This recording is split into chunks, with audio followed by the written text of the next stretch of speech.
নমস্কার বন্ধুরা, আমি আজকে আরেকটা নতুন রেসিপি করছি। লঙ্কা কাটা ঝোল।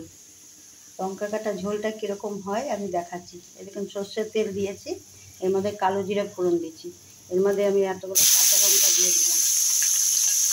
কাঁচা লঙ্কাটা ভাজা হলে, কাঁচা লঙ্কাটা যখন ভাজা হয়ে গেছে এর মধ্যে আমি আলু কেটে নিয়েছি, আলু দিলাম।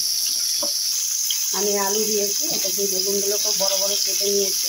বেগুনগুলো এখানে একটা গোটা বেগুন আছে বড়, আর এখানে দুটো ঝিঙা আছে, ঝিঙাগুলোকেও কেটে দিয়েছি, এর মধ্যে দিয়েছি। এর মধ্যে এখন নুন হলুদ দিয়ে এটাকে কষাবো।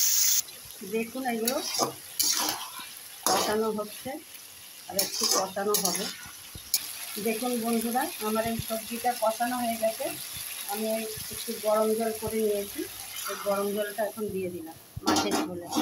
এটা হচ্ছে মাছের ঝোল, ইলিশ মাছের ঝোল লঙ্কা কাটা। দেখুন এই যে এইগুলো ইলিশ মাছ, সব এইগুলো কাঁচাই আছে। এগুলোকে নুন হলুদ মাখিয়ে একটু সর্ষের তেল মাখিয়ে রেখেছি। এখন আমার ওই ঝোলটার মধ্যে দিয়ে দিব। এই কাঁচা মাছ দিয়ে লঙ্কা কাটার ঝোল হচ্ছে। এই দেখুন ঝোলটা ফুটে উঠেছে, আমি এইগুলো মাছগুলো দিয়ে দিচ্ছি।